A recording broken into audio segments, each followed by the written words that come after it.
Welcome to Fjook Enterprises YouTube channel. I'm your host Fjook, and today I am with Crash Test, and we are talking about Slaanessh. Welcome, heroes and villains, to Fjook Enterprises YouTube channel. Take a moment, relax, stop your bickering, and just enjoy the show. Do you feel as if the Chaos Gods planned the birth of Slaanesh to further the plans, or was it a horrified accident caused by the Aldrari being left to themselves without the Old Ones to guide them? So potentially, the answer is a bit of both, because the great game that is played by the Chaos Gods, it, it's all based in the warp, which has no time. It's all infinite. Everything that happens a million years from now also happened a million years ago to them. It's all, to quote Doctor Who, wibbly wobbly timey wimey. So, as part of it, they could have actually planned it, but then Slaanesh was actually born in the Materium, the real universe. Did they necessarily plan that the Eldar would have a giant murder orgy of fun and give birth to this crazy Slaaneshi demon god who is all about partying and living life as much as possible? Who knows? Did any of the Aldrari gods survive the birth of Slaanesh? If so, how? I think some of them did. I believe they kind of jumped into their webway, which was like the Eldar version of the warp, but without being in the warp. Hence why they could use the webway and be protected and do faster light travel. I think that a couple of them, like some of the avatars of Cain and so on, they all got killed along with everyone else in the giant murder birth. Yeah, it wouldn't surprise me if quite a few jumped around into their magic pockets, universes, and things like that. You play 40k as with Slaanesh, correct? Yeah, so I'm my overall theme is Slaanesh, which is a mark of chaos, the god of chaos. But I also do the three like encompassing armies that are under that. So I do the demons of Slaanesh because they're cool. I do the Emperor's Children, which is the Slaanesh Legion of the Chaos Space Marines, and I'm just started to get my Chaos Knights together, which will all be Slaaneshified as well. So, if you were to design a Slaanesh demon, how would you go about it? Ooh. Um, so depending on how you want to approach it would depend on the type of demon as well. So if you want to go like as demonic as possible, I'd probably kind of go old school. So there was an old model which was a giant worm of Slaanesh that had a champion on top. I'd do something along those lines if it was like a pure demon based one. If, however, it was kind of more mechanicum, so something along the line of a defiler or a soul grinder, I do like probably another snaky like model because they like their serpentness. I do like some sort of cool like defiler cobra, as it were. So out of the demonic forges, you'd have this giant cobra of doom that slithers and has a giant battle cannon out of its mouth, and out of the hood of its head, I'd have like havoc launchers and stuff like that, and then of course a giant combat talon tail. That would be kind of my paths to building it. If you could design a spell for the faction, what would it look like? Ooh, spell for the overall faction. I I'd be cheeky and go back to the old school of I would make it a psychic power for the Chaos Space Marines, and it'd be something to do with their sonic weapons. Like you adjust the frequencies and they go insane. There is currently one like it, but I'd want it to go even more extreme. For the demons, could be something like the Crazy Murder Dance, something where they literally go balls to the wall, mental, and like all their attacks double. Something super to the extreme. That would be the way I'd do it. What do you think is missing from the Slaanesh lineup? It's a hard one. I mean, rules wise, you can always say, demons would be shooting, but then it makes no sense to give them guns. Maybe some more like psychic shooting. Who knows on that one? Chaos Space Marines, rules wise, I think they're pretty rock solid as they are. As for the Chaos Knights, I'll be honest, I'm not too sure yet because I've only literally just got the rule book today for them, actually. But as an overall thing, I think there needs to be a bit more consensus around how Slaanesh is played and how they all connect. Because, like, previous edition, the demons had fight first, so they were all about speed and aggression. Now, in 9th edition, they've got extra speed, so they fly across the board, don't get me wrong, but none of them have fight first, which is kind of a bit oxymoronic. Granted, yeah, when you charge, you get it, but it's like, all right, so they're really super swift and quick. They're striking at the same time.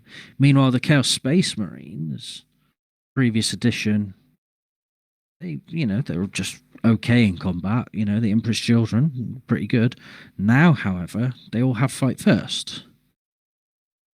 Why would they be a bit faster this time round? Bearing in mind as well, they also have rules that are all about perfection, so they don't take modifiers to hit. So they've got kind of the best of both worlds in a way. So I feel like maybe just as a game designer, it needs to be a bit more sensible across the board and more in. What do you feel attracts 40k players to Slaanesh from a lore and a gameplay perspective? So, lore perspective is a couple of things. Firstly, you've got to approach it from why would you play Chaos? And it's simple, you don't want to be a Smurf.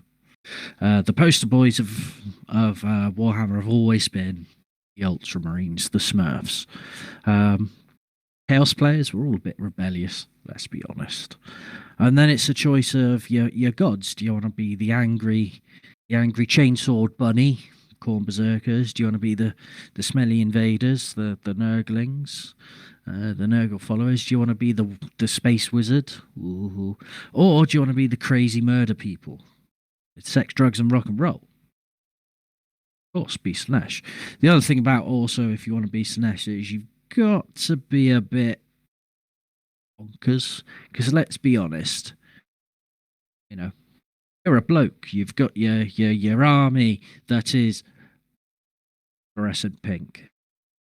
You gotta just own it and be like, yes, my fluorescent pink army of doom will come after you. And from a rules wise, it's the age-old thing. For many editions now, Slaanesh has always been shall I say, the abused mark. So, like, in previous editions, it's always, oh, look, you get things like striking first, or you get things like, I can shoot twice, and all of this lot by having the mark of Slaanesh. But I don't want to do Emperor's Children because, I want to do Pink Army and the models are non-existent and expensive. I'll have their rules. So I'll play Alpha Legion, where I still get, the benefits being Alpha Legion, but then I'll steal the Mark of Slaanesh rules because, that's cheeky and put it on top. And like even at the moment, a lot of it is, they're playing Black Legion with the Mark of Slaanessh, just to bolt on the certain little bits that the benefits of the Legion without being the Legion. So it's what I call a fake Slaanesh army, and it seems to be doing quite well in a lot of tournaments for now. So what is your favorite part of Slaanesh Raw? Oh, definitely the opening, the rebirth of the Emperor's Children, the day where it all went absolute bonkers. Beck Kinster, her Noise Marines, the very first time that a Sonic Blaster and a Blastmaster was introduced to the world. Fantastic time. Did you say Noise Marine? Yeah. So, within the Emperor's Children, you have units called Noise Marines. And so they don't have normal guns. They have sonic weaponry. So a sonic gun, a Blastmaster, or a Doom Siren. And they literally just blast sound at you. Vibrations. Absolutely bonkers. Think, like Mad Max when he's on the transport with all the speakers. Just think that up to 20. That's Slaanesh in a nutshell, in my eyes anyway. Just going bonkers and and you can always see it as, if you really want, hey, we're going to shoot CDs at you, or mini disc players, or we're up against Space Marines. Now we must blast them with the most offensive music we can think of. In goes the Spice Girls. And it just makes them, no, can't do this. Stop the Katy Perry. Ah! It sounds like you've played Slaanesh for a while. Do you often win? On and off. It's as much as winning and losing is as much as you put into it as well. So, like, I played a game today. I won. That's cool. I've played games and I've lost. I think with me, though, when I used to play it, I used to, try and win a bit more. Nowadays, I just want to have more enjoyment of the game. So quite often, I will play non-meta versions. So I'll play a lot more thematic armies within it. So like today, for example, I took a demon soup list, as I call it. Now, that involved Chaos Space Marines and demons, which is okay, that's fine. But then I put an added restriction on it.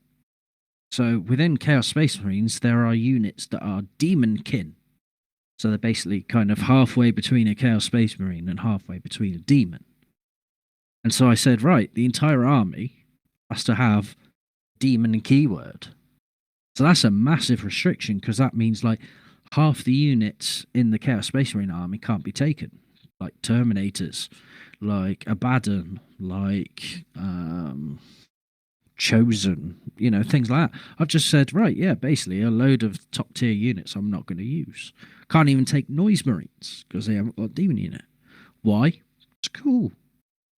It's fun. I like doing silly things like that. A couple of weeks ago, a friend of mine and I kind of did a last hurrah to the Guard Codex before it had its new one released, where we reinvented Cadia, the Fall of Cadia. So he took a Guard gun line, and instead of doing it with the Space Marine side, we did it with the Demon side, because of course there would have been demons on Cadia. So I took 100 Demonettes, which is a lot. It's insane nowadays to take 100 of them, and I just charged towards the gun line and lost horribly. Absolutely slaughtered, but it was absolutely hilarious and laugh a minute. To me, that's worth more than winning. The Chaos Gods constantly self-sabotage their own goals. How do you think Slaanesh does it to the goals? Yes. Oh, easily. By our own existence more than anything. So everything in the world of Slaanesh is about doing everything, absolutely everything. It's experience, it's sensation, it's, try everything once. That includes failure. There is no such thing as a bad thing in the world of Slaanesh. It's just a new thing. And within that whole sphere of always trying to do the next thing, the next next heightened sensation. Of course, that's gonna be diminishing results, the path of diminishing results, because you do a skydive the first time, it's amazing, but a second time, still amazing, but not as good as the first time. You're always going to be chasing that first time. So next time you've got to do it a bit more extreme, haven't you? To either be as good as or better than. So say you do it the next time, but you pull the parachute 20 seconds later. And then eventually it gets to a point, right, how can I do the best, most thrill-seeking skydive ever? I know, I'll jump without a parachute. And so that, by its own definition, will be self-diminishing and fulfilling and self-murdering, as it were. And it's with all her followers and all her games.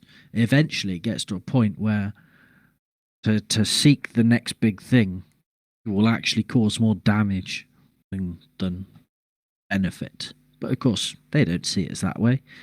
They're just junkies seeking the next big high.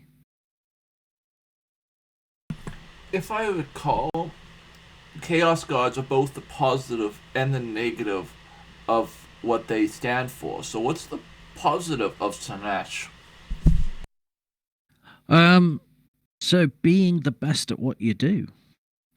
So this is one of the things with Games Workshop, in general, that they're actually kind of in a way trying to reinvent Slaanesh, because Slaanesh's original history and original model line and kind of theme and model range was quite graphic, shall we say. So the original Demonettes, they used to have boobs and nipples on show. Nowadays, all covered up because it's more sanitized, it's more PG-13, it's the world we live in. But this was also reflected in lore-wise. So originally, sex, drugs, rock and roll. Go ham, go extreme. Now, however, there is still, go ham, go to the extreme of seeking perfection. You must be the best at what you do. Because, again, with Slaanesh, it's always doing as much as possible. Finding that courage to try the next thing. It's never about standing still. It's always about following the next part of life. And so with Slaanesh, I would see it as the positive is it's all about taking life, following life, not just sitting and saying, oh, this is it. No, it's what's the next thing to do? Let's do this. And it's always a moving forward. Yeah. How does that come across for the in-universe Slaanesh followers? Is it an overt feeling, or is it a creepy feeling of needing more? So, the way to kind of think of it is it can start off very small, very easily. So, in fact, there's kind of a great example that another YouTuber gives, which is a husband and wife. They're been together 20 years, all this lot. And one night in the bedroom, try something a bit different, a new thing. Oh, he likes it, she doesn't. Okay, fair enough. It was a new thing. Oh, all right, this is a bit nice, isn't it? A couple of weeks later, he tries it again. Again, he likes it, she doesn't. All right, fine, yeah, whatever. He's also then found out about this Slaaneshi god, or whatever they seem to name it, and he's like, well, she's all about trying new things, and I'm getting on a beat. Why not? I want to try some new things and explore the world, and it sounds like quite a good God and all. So he starts in his daily prayers, just, thank you, Slaanessh. Cheers. Next thing you know, he's, all right, let's try a different bit of food. Let's try a different beer. Or, I haven't had Amasec before. Let's try an Amasec. It's a type of spirit. And so it's all this slippery slope, very slightly. And then it gets to a point like, say, he's at a bar. A nice young lady comes along who's also on this slippery slope. Before you know it, them two are up in a room. Meanwhile, wife's still at home or whatever. But they're in a room doing whatever and doing things to the extreme. And then this keeps going and going. And before you know it, he's done absolutely out there crazy things. And he's, of course, tried to keep it all concealed inside because he's got to be normal. Home, he's trying to be as normal as possible. But the reality is he's now like a crazy fiend who, when he goes out to the bar, he's doing the drugs, he's doing the drinking, he's meeting up with anyone and everyone and all of this lot. And then it creeps into his home life. Next thing you know, something goes a bit mental and he can't hold it in anymore. He can't hold it in. And before you know it, he's murdered his wife. Because it was just a new thing. I've got to kill something. Ah! And that's how Slaanessh can be a slippery slope. It can start off very small and just go more and more. It's that little voice. Try this. Why not? Have you thought about? And then you give in and give in and give in. And you just get to a point where it's, you have no morals. You have no way to hold back. It's just... Question. Do you have anyone or anything you would like to shout out at this time? Yeah, so I'd like to give a shout out to fellow Canadian YouTuber, Mr. Cinder Shadow. Hey, buddy. And of course, my co-partner, as it were, of Stay and Play Games. I completely agree with her tagline of hashtag Keep Gaming Fun. And then lastly, I'd like to give a shout out to a fantastic Warhammer YouTube and subscription service called Tabletop Tactics. They're brilliant guys. If you ever want to watch some fun games, highly recommend checking them out.